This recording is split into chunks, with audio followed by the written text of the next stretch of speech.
Assalamualaikum warahmatullahi wabarakatuh. Bang Haji Romli, selamat sore. Anda hebat sekali. Kayaknya sebagai apa ya? Demikian untuk memperlihatkan kebenaran walaupun dengan di luar agama ya.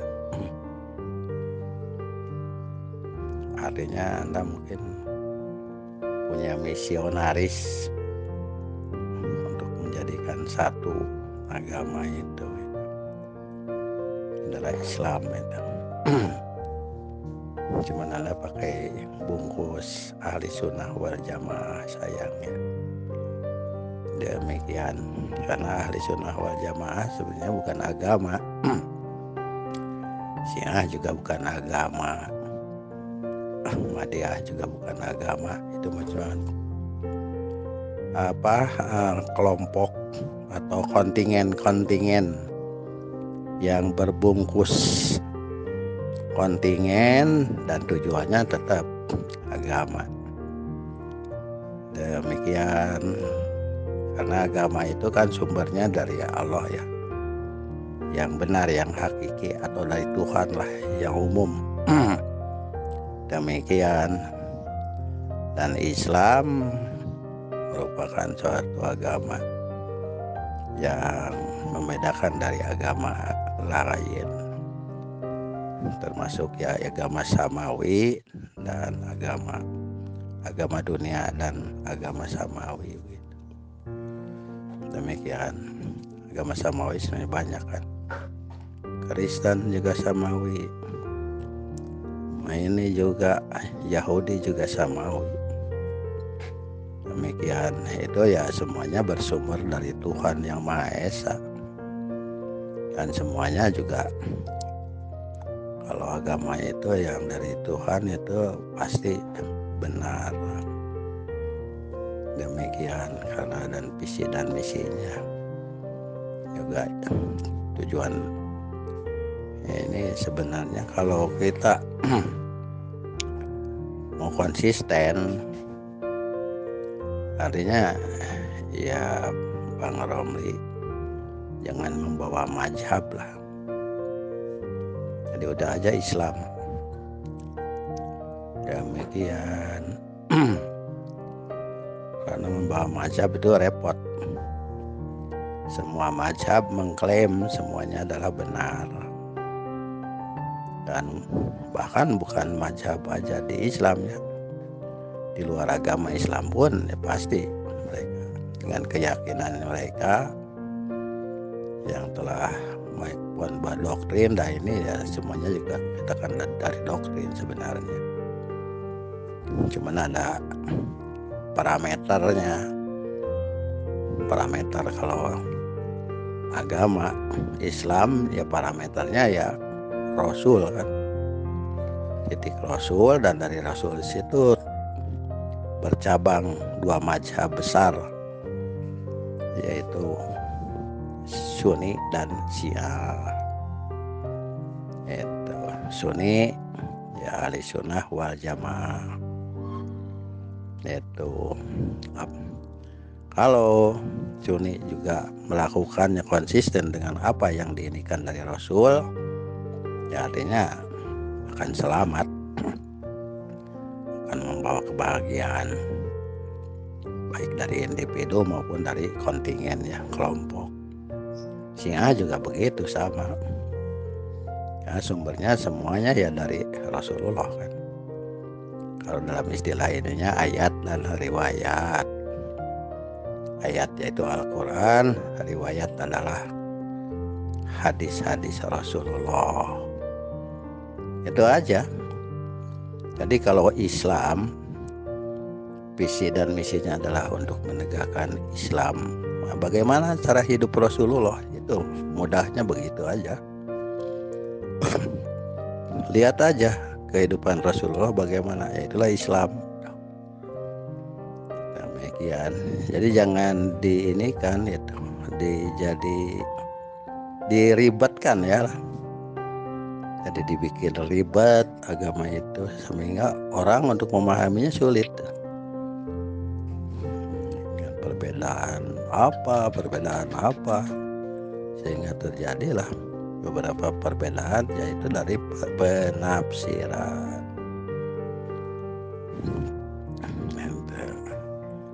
Jadi dari situlah penafsiran itu ya relatif bagaimana penafsiran Sunni, bagaimana penafsiran Syiah. Ya mungkin ada yang sama-sama satu jalur, ada yang tidak sepakat, itu tidak apa-apa, biarkan aja. Karena memang kehidupan kita, apalagi kehidupan kita di negara Republik Indonesia yang berdasarkan Pancasila kan, semua agama itu dihormati di ini. Dan salahnya kita membuat pertentangan sehingga terjadilah keributan, timbullah nanti pertempuran, pengkafiran. Sebenarnya nggak berhak kalau mazhab itu kafir mengkafirkan, nggak mazhab berhak. Yang berhak itu ya yang punya alam ini, Allah Subhanahu wa Ta'ala. Jadi kalau kita sudah mengkafirkan yang lain, artinya ya kita sudah berposisi sebagai Tuhan atau penguasa alam ini. Itu aja. Jadi tidak akan ketemu saya rasa kalau dalam dialog itu. Artinya kita menghormati ya keyakinan mereka, yang mereka yakini begitu. Jadi di situ akan timbullah persatuan dan kesatuan negara Republik Indonesia yang berdasarkan Pancasila dan Undang-Undang Dasar 1945. Jadi visi dan misinya harus jelas itu, dialog itu, atau menyebarkan Islam. Nah, Islam itu dari kehidupan Rasulullah aja. Bagaimana Rasulullah hidup, itulah Islam. Demikian Bang Romi, Ustadz Romi. Assalamualaikum, selamat siang, sejahtera selalu buat Anda. Semoga Anda sukses dalam kehidupan di alam ini. Yang hidup tidak akan lama kan, karena prinsip hidup sebenarnya mudah ya. Konsep hidup itu adalah inna lillahi wa inna ilaihi raji'un. Cuman itu kan semuanya gitu. Inna lillahi wa inna ilaihi raji'un. Semua akan bermuara ke sana. Semua keberadaan akan bermuara ke sana. Begitulah Pak Romli. Salam kenal dari Bang Parman. Mungkin Anda yang memasukkan saya juga. Saya udah dikeluarkan, dimasukkan lagi. Nggak tahu saya dikeluarkan gara-gara apa, nggak tahu sama itu. Itu Bang Romli. Assalamualaikum.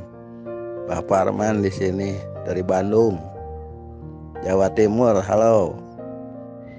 Waalaikumsalam warahmatullahi wabarakatuh. Maghfiratuh. Yang terhormat, yang saya cintai karena Allah, Abah Parman dari Bandung ya. Matur sembah nuwun. Terima kasih banyak atas saran masukan panjenengan.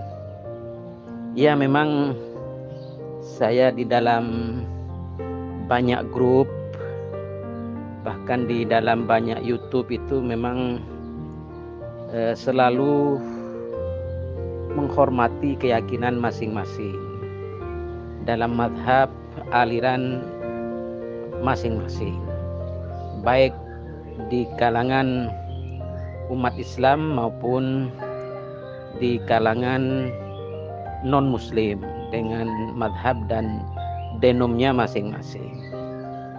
Ya, mohon maaf Abah Parman dari Bandung. saya tidak punya keinginan untuk menyatukan dan mempersatukan semua agama seperti konsep wahdatul adyan itu, tidak, tetapi saya menghormati semua agama dengan segala firqahnya masing-masing, tapi saya menyampaikan dakwah dari yang saya yakini, yaitu madhab Ahlus Sunnah wal Jamaah. Begitu saja. Abah Parman dari Bandung. Terima kasih banyak loh atas saran masukannya. Mungkin ada saran masukan lagi, saya sangat welcome. Saya sangat berterima kasih banyak untuk menerima saran masukan Abah Parman dari Bandung. Matur sembah nuwun, matur sembah nuwun, matur sembah nuwun. Wassalamualaikum warahmatullahi wabarakatuh.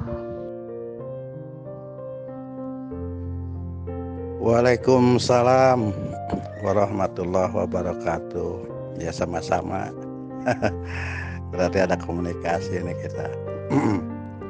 Iya. Saya mah cuman, ya bukan artinya saya punya ilmu atau ada ini, karena memang pada prinsipnya ya memang manusia itu pasti berilmu gitu. Karena apa yang dikatakan Tuhan pada saat awal Iqra, gak mungkin gitu semua manusia itu bisa baca. Yang dinisbatkan kepada Rasul pada saat awal menerima Al-Quran, Iqra, nah, berarti Tuhan itu pasti memahami, atau bukan memahami, mengetahui apa yang dikasihnya. Bahwa manusia itu pasti semuanya bisa membaca. Demikian. Nggak mungkin Tuhan menyuruh membaca kepada yang tidak bisa membaca gitu. Dan semua manusia pasti bisa membaca. Demikian, setelah membaca menulis gitu. Demikian. Iya. Ini saya tertarik dalam Wahdatul Adrian ya, sampai Syafian. Demikian. Apa sudah sampai kepada wahdatul wujud aja gitu, satu wujud. Karena keberadaan kita sebagai makhluk itu dari satu wujud kan. Wujud Tuhan yang Maha Esa. Demikian, yang Maha Tunggal, yang Hayu, Alim, dan Kuasa. Demikian, sehingga timbullah wujud-wujud yang lain, bermacam wujud, sehingga terbagi 3 wujud itu ya. Wujud wajib, wujud mungkin, dan wujud mustahil. Kalau wujud wajib adalah Allah Subhanahu wa Ta'ala. Kalau wujud mungkin adalah karena ya makhluk itulah di luar Tuhan, di luar Allah Subhanahu wa Ta'ala. Nah, itu wujud yang mungkin. Demikian. Kenapa wujud mungkin? Karena wujudnya diberi. Siapa pemberinya? Ya wujud. Karena kita dari satu wujud yang diberi oleh wujud. Jadi yang ada hanya Tuhan itu sebenarnya gitu. Yang wujud hanya wujud, yang wujud hanya Tuhan gitu. Dan terjadilah penciptaan mungkin alam semesta. Nah, termasuk bagian-bagiannya adalah makhluk-makhluk di luar Tuhan gitu. Sebagai wujud-wujud yang wujud mungkin karena dijadikan, karena kesempurnaannya ininya gitu. Nah, terjadilah gitu. Demikian wujud wahdatul wujud, akhirnya satu wujud. Karena semuanya akan menuju ke sana kan. Siapapun dia, kelompok manapun dia, apapun dia gitu. Kalau dia merasa ada dan ataupun tidak merasa gitu karena sudah ada. Karena keberadaannya diberi oleh yang maha ada gitu. Dari satu wujud dan terjadilah wujud-wujud yang bergradasi kalau itu. Sehingga wujud yang paling dekat dengan Tuhan, dengan Allah Subhanahu wa taala adalah Nur Muhammad itu, sebagai makhluk pertama yang diciptakan. Demikian Haji Romli, dan cuma ya itu mah silakanlah Anda ini tinggal menyimak dulu, itu mah silakan untuk memberikan informasi tentang Islam. Dan Islam itu ya, kalau kita tanya tentang apa Islam itu, sebenarnya Islam itu bagaimana sebenarnya hidup Nabi, ya itulah Islam. Demikian. Dan setelah Nabi itulah yang menjadi perselisihan, persengkongkolan, pertempuran. Sehingga terjadi dua mazhab ya kalau di dalam ini, mazhab Sunni dan mazhab Syiah. Demikian, atau mazhab Sunni ahli sunnah wal jamaah, dan kalau Syiah adalah mazhab yang setelah Rasul, keluarga Rasul gitu. Kalau Sunni setelah Rasul, sahabat Rasul. Itu aja yang saya pahami. Demikian. Nah, itu tentang kebenarannya silahkan mungkin sampean ini. Demikian, karena ya terus sampai sekarang juga mazhabnya itu sampai pecah-pecah kan.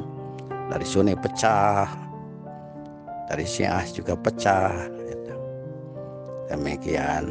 Nah, mungkin saya harus bertanya kepada anak, kenapa anak memilih mazhab Sunni gitu?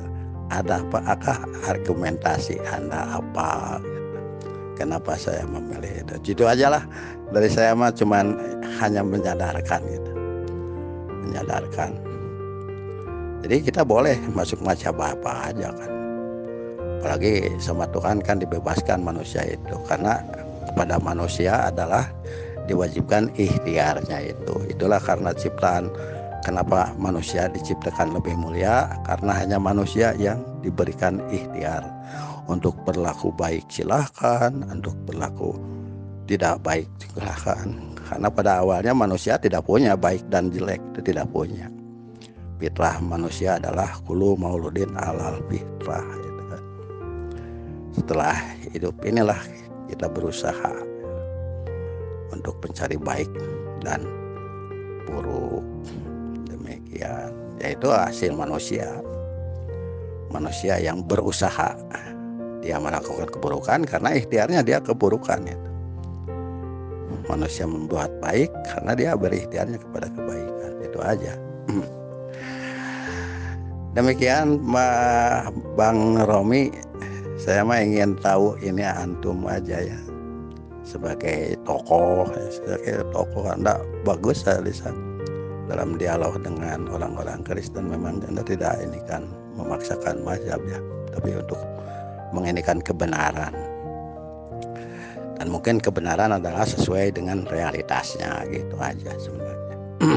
Untuk membuktikan kebenaran sesuai dengan realitasnya, kalau sejarah kan sulit gitu. Demikian. Makanya banyak versi sejarah itu. Gitu Bang Romi, mungkin antum, saya mohon ke antum, mungkin argumentasi antum memilih Sunni itu ada argumentasinya apa, alasan antum? Gitu. Cuman begitulah lah. Mungkin ini pertanyaan Anda yang mungkin berguna untuk Anda atau tidak, ya itu mungkin tolong di ini aja. Saya hanya menjadarkan kesadaran Anda kenapa Anda memilih Sunni gitu. Demikian. Dan untuk prinsip kembali ke Tuhan, semuanya akan kembali. Karena semua keberadaan akan bermuara kepada Allah Subhanahu wa taala. untuk mempertanggungjawabkan hidupnya di alam ini.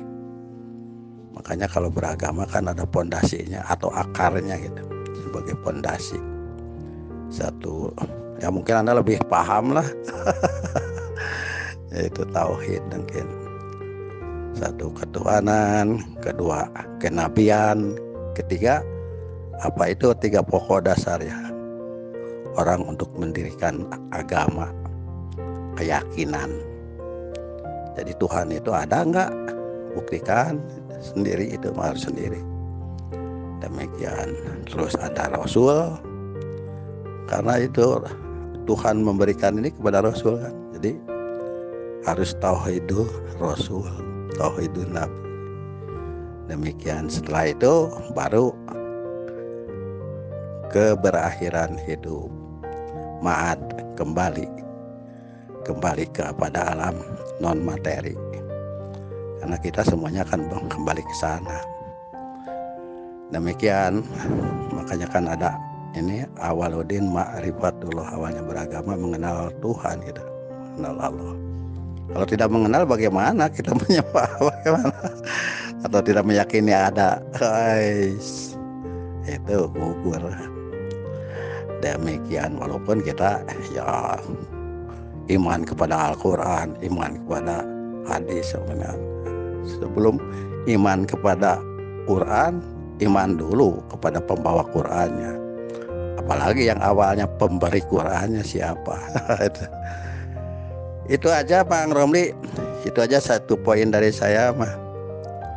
Argumentasi antum masuk Sunni dan apa yang Anda pahami tentang Sunni. Itu Pak Haji Romli, sang tokoh ya. Saya cuman mungkin ada ini dari saya kok kenal gitu dengan Pak Romli, Bang Parman di sini. Hatur suwun sama-sama. Assalamualaikum warahmatullahi wabarakatuh. Waalaikumsalam warahmatullahi wabarakatuh. Maghfiratuh. Wahai Abah Mbah Parman dari Bandung ya, matur sembah nuwun atas segala masukannya, bahwa tentang konsep Nur Muhammad atau hakikat Muhammad atau realitas Muhammad dikorelasikan dengan konsep martabat 7, itu lebih bagus nanti kita bahas di grup khusus Voice Note Islam. Walaupun hal itu sudah kita bahas bahkan di YouTube kan oleh Abangda, Abang Kismet melalui Bang Kismet channel-nya. Namun setelah ini saya mohon izin kepada Abang Kismet untuk memasukkan kembali panjenenganipun Mbah Abah Parman Bandung, dan saya mohon izin bahwa dialog chat pribadi antara panjenenganipun Mbah Abah Parman Bandung dengan saya ini untuk dibuatkan konten YouTube oleh Abangda, Abang Kismet, owner dan sutradara utama dari Bang Kismet Channel. Beliaunya ini dari Riau. Demikian dulu Mbah Parman dari Bandung. Mohon izin, mohon maaf karena saya masih ada agak kesibukan sedikit di kantor. Ala kulli hal, matur sembah nuwun. Wallahul muwaffiq ila aqwamit thoriq. Assalamualaikum warahmatullahi wabarakatuh. Alhamdulillah, nggih matur sembah nuwun. Mbah Parman dari Bandung. Jadi kami yakin bahwa Allah akan memberikan umur yang masih sangat panjang bagi saya bagi kita dan semoga bagi semuanya. Jadi jangan selalu berkalam, kita sebentar lagi, kita tidak lama lagi. Itu kan semacam menimbulkan negativisme di dalam mindset berpikir kita. Karena apa? Karena dalam suatu hadis, kalau tidak salah itu ada Bismillahirrahmanirrahim, la yaruddul qada'a illa du'a'u wa la yazidu fil umri illa albirruh, begitu kan? Jadi tidak ada yang bisa menolak takdir selain daripada doa, dan tiada yang bisa memanjangkan umur kecuali perbuatan baik, gitu kan?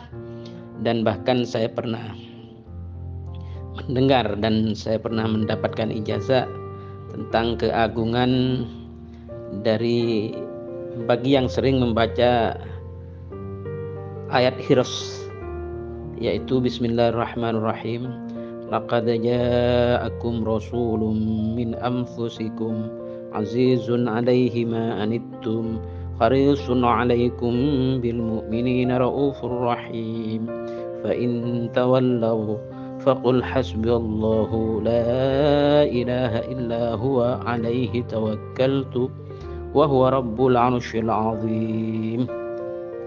Jadi yang saya pernah mendapatkan ijazah untuk membacanya itu salah satu fadilah keagungan dari ayat Hirs atau ayat laqad ja'akum itu adalah kalau dibaca di siang hari ba'da subuh itu insyaallah dipanjangkan umurnya sampai maghrib. Ketika dibaca ba'da maghrib dipanjang umurkan sampai subuh ya. Terus timbul pertanyaan, bagaimana kalau sudah sampai kepada umurnya si pembaca tersebut, maka oleh Allah diberi sifat lupa untuk tidak membaca ayat Hirs atau ayat laqad ja'akum itu, sehingga ya sampailah kepada umur atau ajal yang sudah ditetapkan dan sudah dijanjikan, begitu Abah.